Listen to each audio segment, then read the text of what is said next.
Hello and welcome back. This time we're in Cambridge, the famous old university town on the River Cam.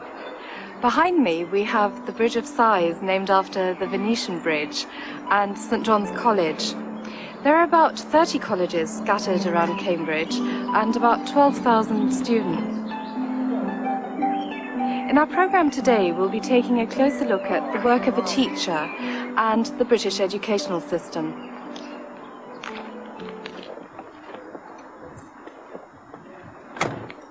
Good morning, my name is Phil Evans. I'm the head of the Sixth Form Centre here at the Netherhall School in Cambridge. Well, Netherhall's an 11 to 19 mixed comprehensive school. 11 to 19 being the ages of the students that we take within there. Mixed because it's mixed sex, boys and girls, and comprehensive in that we don't select students according to their academic ability, so it's a broad range of students' ability within that. Phil teaches geography. To remind you where we left off last lesson, which is with that brief introduction to the write-up that we're going to be doing from the Norfolk field trip that we were all on last week. And then I want to spend some time before the end of the lesson, perhaps 10 or 15 minutes, talking about the actual past A-level question that you've actually got to do as part of the work. Phil's students are learning geography in the sixth form, where they spend their last 2 years at school. These sixth formers are working for A-levels, advanced level examinations, which they take at the end of their final school year. We travelled on that day from Sheringham, where we were based in the youth hostel, moved along the coast towards King's Lynn, and it was Wells next to sea, if you remember, was the town that we decided to descend upon, and it was the dune systems that had a heavy management input there that we decided we were going to do our study on. They've been doing field work, going outside the classroom and investigating the environment at first hand. This is an essential part of the A-level geography course. Because there's a lot of information, of course, to go with the exam question that you're going to need to refer to later in the lesson. Okay, Ed, you've got a question? Yeah, I'd like to ask you about the exam question, part C. At the bottom it says, annotate the base map, figure 12. Yeah, figure 11, the one they mention at the top on there, is actually the sketch map that you've got on the other side of the question paper, okay? Now, obviously, the question in part C is asking you to do your own management plan. So 12 is simply a blank version of 11, which you have, okay? There's one each for you. I asked Phil whether he had got any other job within the school. My main job, really, within the school, which probably takes up more of my time even than the geography teaching, is as the head of sixth form. What does that entail? Well, it's basically to be in charge of the day-to-day running and the planning and the management of the separate sixth form centre, which operates as part of the Netherhall School. Tell me what the sixth form is. It's a community within a community. I mentioned that the Netherhall School was a school for children aged 11 to 19, and the 16 to 19-year-olds are the sixth form within there. And we have very much separate accommodation, a different day to the rest of the students. They don't wear uniform, they have certain other privileges. And really the way in which the whole sixth form setup is managed within the school is very different from those students who are aged 11 to 16. So how do you actually become a sixth former? Well, at Netherhall School, it's a fairly simple process in that we only really do offer one type of course post-16. So for a student to progress at the age of 16, having done their first really public examinations, which are known as GCSE examinations, most students would do 8 or 9 in 8 or 9 subjects. And we would require that they have a minimum of 5 grade C passes or better in order to move on and study A-level.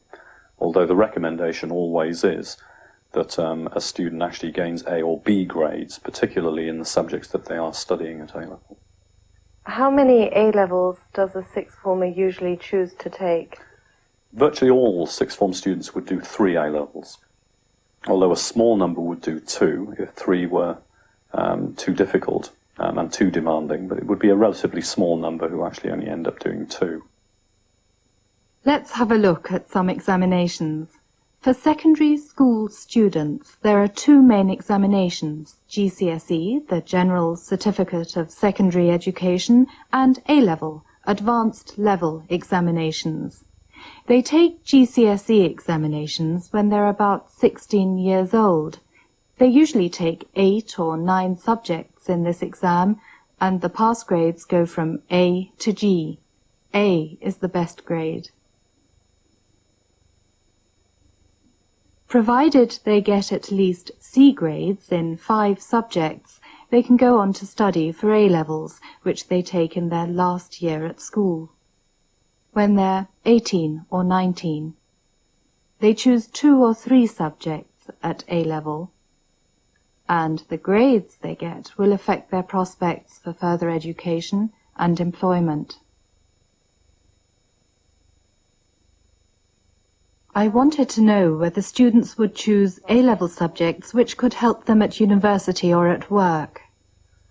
Sometimes, but more and more subjects at university require a combination of subjects. Sciences or engineering, for example, or medicine would require maths, physics, chemistry, biology, or a combination thereof. Other courses like law and business studies, you can access those with a much broader range of subjects. They can be sciences, including mathematics, or they can be arts and humanities subjects.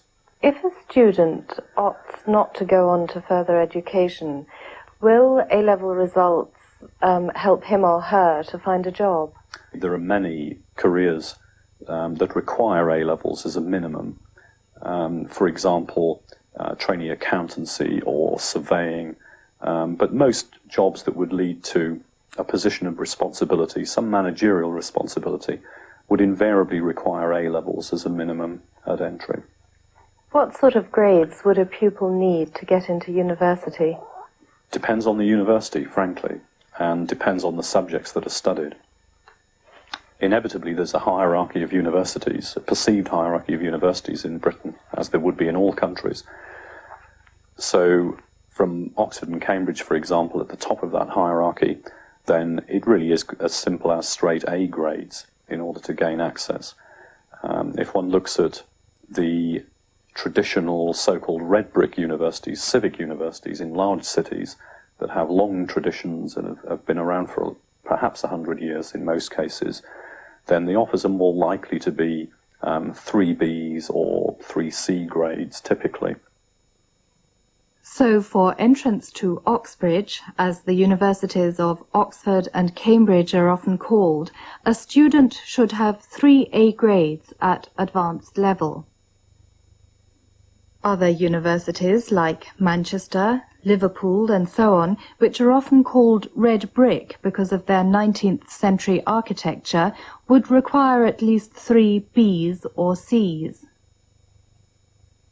There are also many new universities, some of them former polytechnic colleges, which have been given university status in recent years.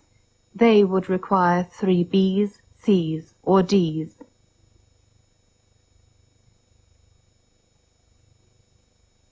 Phil told me about a typical day at school. A typical day would start at 8:40 in the morning when the students arrive. There would be either a registration period with a form tutor or a group tutor, or there may be an assembly for the particular year group on that morning. An assembly is a gathering of students within a particular sector of the school. It's an opportunity for us as a community to get together and to share information. Here, Nick Williams, the deputy head teacher, is talking about the importance of revising for examinations. When you go into those examinations, however, you may have done well in your coursework so far, but if you want to achieve the higher level grades at GCSE, A's, B's, C's, it's not enough just to do well in your coursework. The first lesson starts at 9:05, and the last lesson of the day, the 5th lesson of our day, ends at 3:40. And what happens halfway through the day? Is there a break for the pupils? Yes, there are 2 breaks, in fact, one in the morning, one in the afternoon, mainly to allow us to move pupils and move teachers from one site to another, because our buildings are not all on the same site. But of course it also gives everybody a chance to have a breather between the lessons in those 2 parts of the day. And then halfway through the day, at 12:25, we actually have a lunch break, a rather longer lunch break for everyone.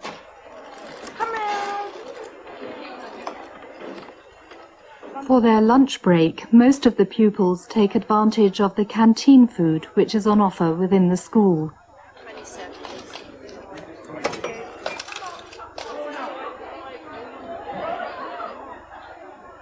The canteen is popular with the teachers too.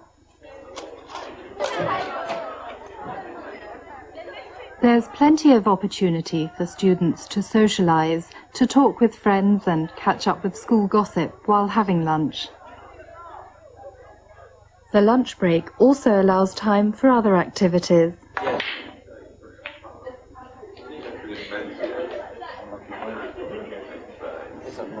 Some may choose to relax with a game of pool.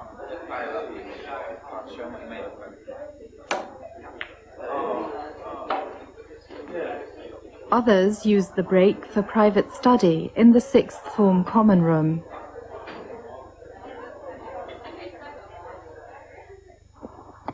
And there's usually time for an informal game of football. Iodine.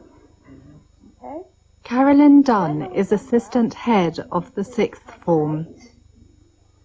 With thiosulfate, using your starch indicator, which will go from blue to clear. Carolyn works closely with Phil Evans. It's her job to keep him in touch with the progress of all 6th form students. You've got the funnels for filling up your burettes, small glass funnels. So you've got some iodine still present. I wonder what these students think of their future prospects. What are you going to do after your A-levels? I'm going to Cardiff University to study biochemistry for 4 years.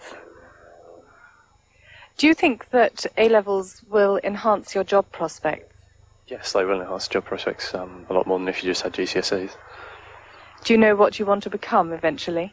Not really, probably something in the science field. Do you know what you want to become?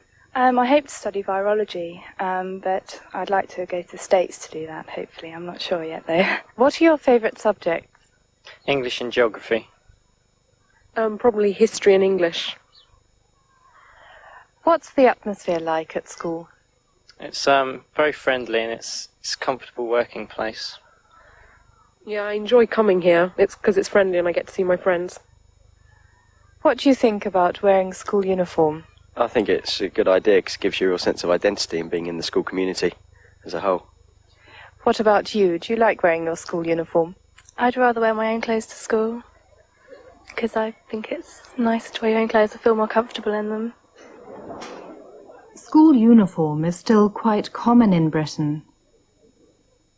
I asked Nick Williams about its purpose. I think these days we'd probably justify school uniform in terms of it giving the pupils a sense of identity, we would hope. So perhaps it would develop that sense of them belonging to a particular school. Rightly or wrongly, a school which has a traditional school uniform is deemed by many parents to be a school with traditional values and good discipline and good order. Nick, can you give me a brief description of the British state educational system from primary school onwards? Yes, despite the fact that these days increasing numbers of infants go to nursery schools before the age of 5, compulsory school years begin at age 5 when children go to primary school. They remain at primary school until age 11, and then comes a big change. At age 11 they transfer to secondary. Probably the majority of students will actually go on to a school rather like this one at age 11, to a state secondary comprehensive school, which has both boys and girls, which has pupils from a range of different social backgrounds and of a range of abilities. But some pupils in different parts of the country may be facing different systems. For example, in some parts of the country, they still have selection at age 11, and the pupils will sit a public examination called the 11 plus, and depending on their performance in that, may go to a grammar school where the emphasis is very much academic, or may go to a secondary modern school where perhaps it's rather more vocational. But all pupils will go to a secondary school, whichever one that might be, until age 16. So the compulsory school years end at age 16.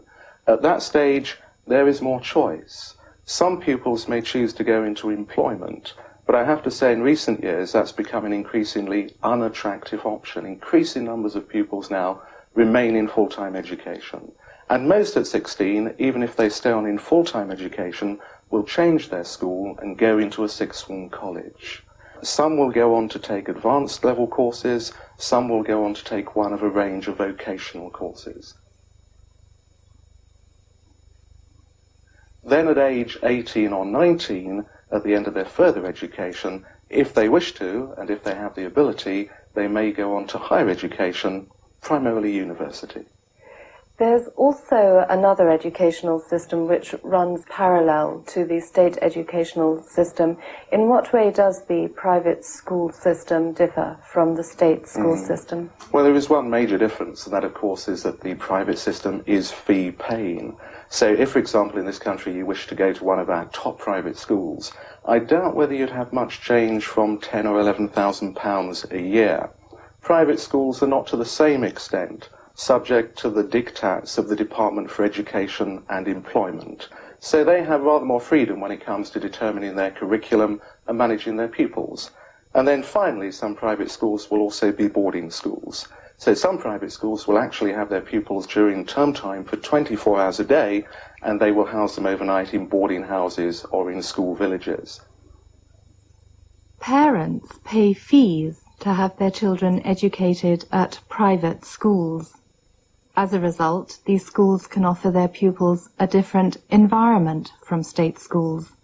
For example, they can usually spend more money than state schools on facilities, both for teaching and for leisure activities. Many of them are boarding schools, where pupils live on the school premises instead of coming to school from home. And private schools have more control over their curriculum, the subjects which are taught, and how the teaching is organized.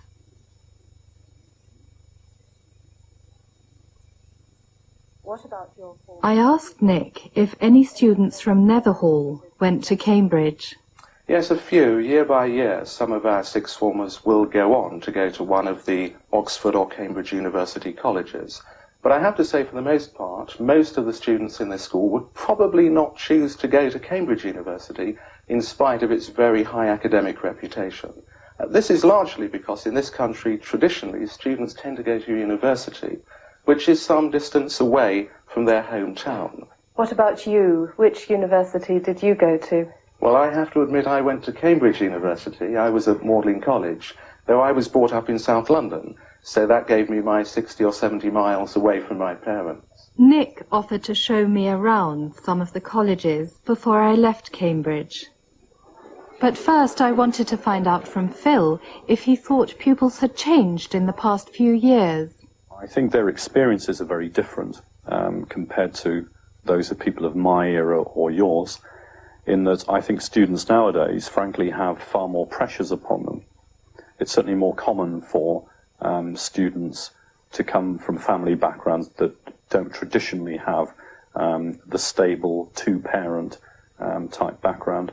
And I think also they're rather more sensitive as well, I tend to think, and more informed generally than students were years ago.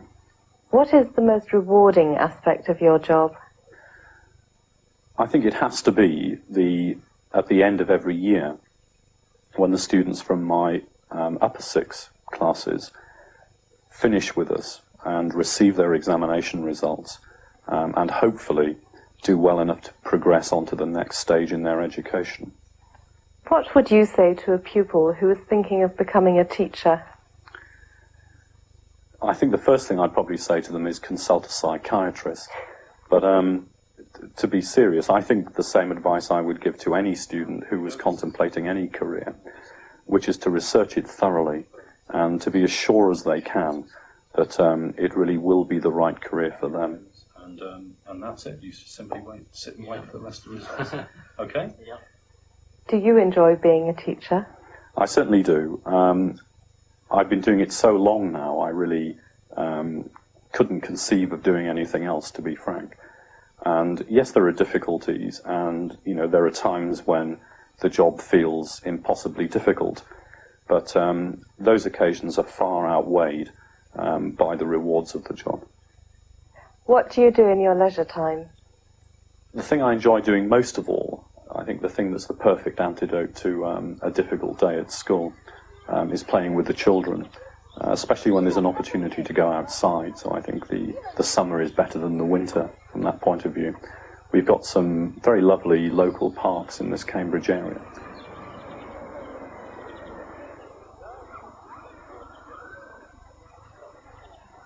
And going to the park or going on the swings with Rhiannon, whatever it may be there, that's probably my ideal way of spending a free hour. Really high. Really high?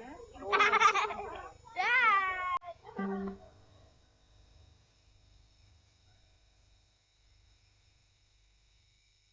Punting on the River Cam, a favourite pastime of students.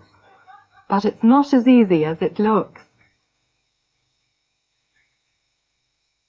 It's a wonderful place, especially in spring, when the backs of the colleges are carpeted with daffodils and other spring flowers.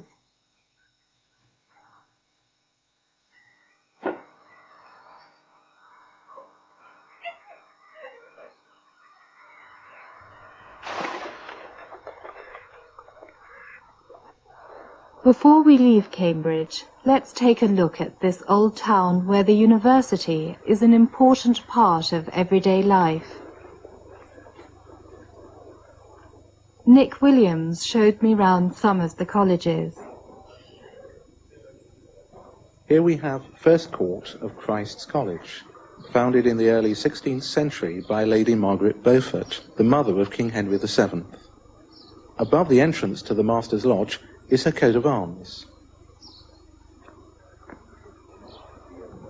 Now we move on to St. John's College.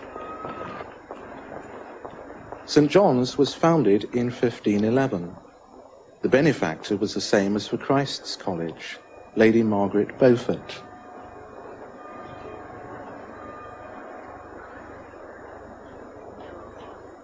Over there is the college chapel, built in the 19th century. The great romantic poet William Wordsworth was an undergraduate here in the late 18th century. At Oxford, Cambridge and other British universities, students who have not yet taken a degree are called undergraduates.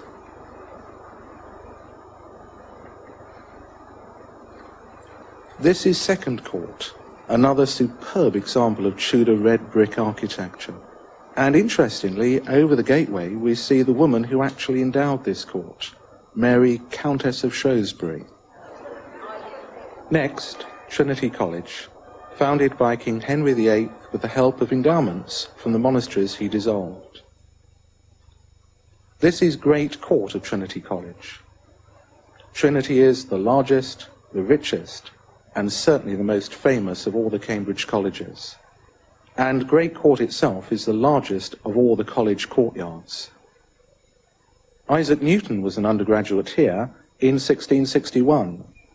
He went on to become a fellow, that is, a member of the college's academic staff, and also a professor of mathematics at the university. It was here that he made his calculations, which transformed our understanding of the universe. This wooden bridge is commonly known as the mathematical bridge.